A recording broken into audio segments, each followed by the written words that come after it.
ஆண்டவர் இரட்சகரமாக இயேசுவின் இனிதான நாமத்தினால் உங்களை வாழ்த்துகிறேன். இதனால் நம்முடைய ஆவிக்குரிய சிந்தனைக்காக யோவேல் தீர்க்கதரிசன புஸ்தகம் 3ஆம் அதிகாரம் 10ஆம் வசனத்தை நான் வாசிக்கிறேன். உங்கள் மண்வெட்டிகளை பட்டயங்களாகவும் உங்கள் அரிவாள்களை ஈட்டிகளாகவும் அடியுங்கள், பலவீனம் தன்னை பலவான் என்று சொல்வானாக.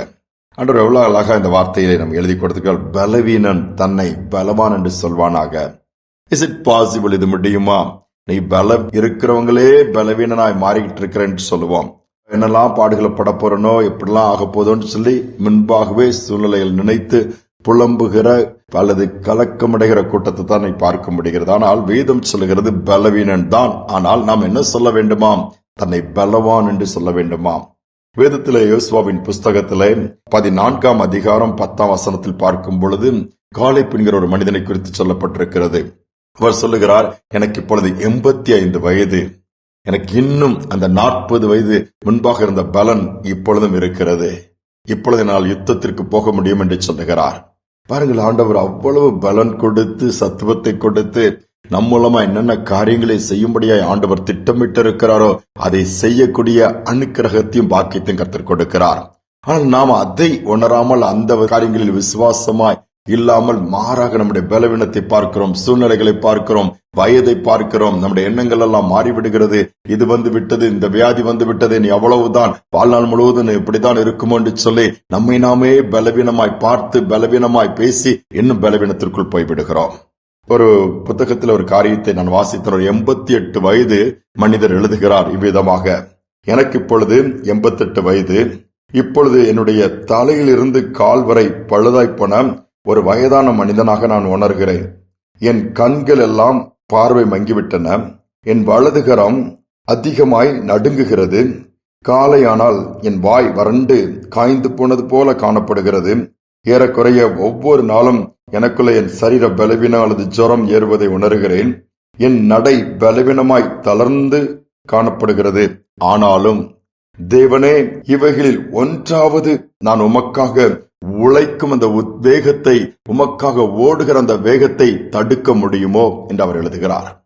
இத்தனை பலவீனங்கள் இருக்கிறது உண்மைதான், வயது 88 ஆகிவிட்டது உண்மைதான். ஆனால் அவர் சொல்லுகிறார், ஆண்டவரை பார்த்து, ஆண்டவரை இவைகள் எல்லாம் உமக்காக நான் ஓடுகிறதை, உமக்காக நான் செய்கிற வேலைகளை தடுக்க முடியுமோ?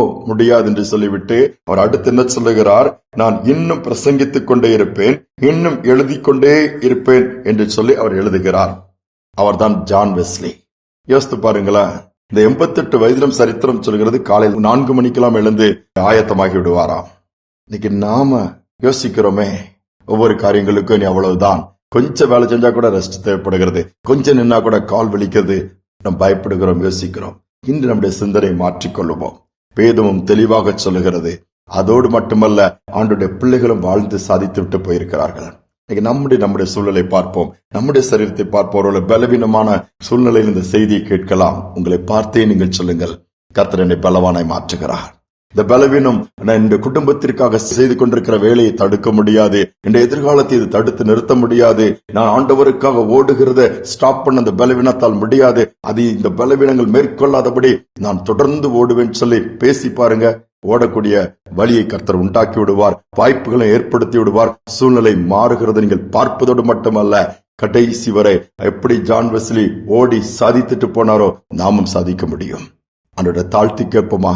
அநேக நேரம் வார்த்தை நெகட்டிவாவே நாம் கன்ஃபஸ் பண்ண மன்னிப்பு கேட்போம். நம்மை குறித்து அநேக நேரம் சபிக்கிறோம், நம்மை குறித்து அநேக நேரம் நொந்து கொள்கிறோம். நான் யூஸ்லெஸ், நான் வேஸ்ட். இல்லை, எந்த வயதானாலும் சரி, என் சரீரத்தின் அவயங்கள் பலவீனமா இருந்தாலும் அது பயனுள்ளதாய் மாறும், பயன்படுத்துவார். அதைத்தான் அவர் கடைசியில சொல்லுகிறார், என் அவயங்களோ ஒரு சரீரங்களோ பலவீனப்பட்டு பயன்படாத பாத்திரமா நான் போய்விடக் கூடாது, கடைசி மூச்சு இருக்கும் வரை நான் பயன்பட வேண்டும்.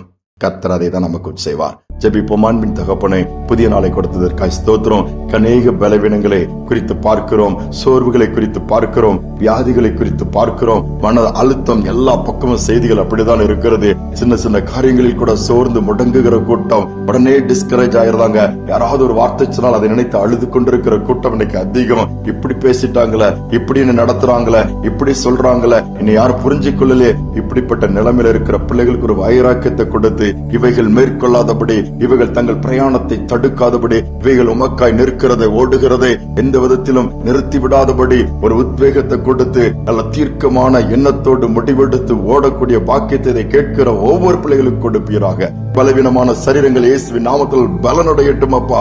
உம்முடைய சுகமளிக்கிற வல்லமை, உயிர்ப்பிக்கிற வல்லமை, தூக்கி நிறுத்துகிற வல்லமை தூக்கி நிறுத்தி தொடர்ந்து ஓடி கடைசி மூச்சு வரை எத்தனை நாட்கள், எத்தனை காலம், எத்தனை வருடங்கள் பூமியில் இருக்கும்படியா நியமித்திருக்கிற அதுவரை பயனுள்ளவர்களாய் பலனுள்ளவர்களாய் வாழ்ந்து சாதிக்குவது விஷயம். இந்த நாள் முழுவதும் கரம் இருக்கட்டும். இது ஒரு பலப்படுத்துகிற நாளாக இருக்கட்டும், பலவீனங்களை மாற்றுகிற நாளாக இருக்கட்டும். துதிகனமை ஏற்றுக்கொள்ளும் இயேசுவின் நாமத்தில் பிதாவே, ஆமென், ஆமென். சூழ்நிலையோ பலவீனத்தை பார்த்து சோர்ந்து போகாமல் நீங்க சொல்லுங்க, இந்த பலவீனங்கள் என்னை ஒன்றும் செய்ய முடியாது, நான் பலவீனமாக இருந்தாலும் நான் பலவான். சொல்லி பாருங்கள், நிச்சயமாக கர்த்தர் அந்த கிருபையை கொடுப்பார். இந்த சிந்தனையோடு நாளை தொடருவோம். மீண்டுமாய் நாளை தினம் சந்திப்போம்.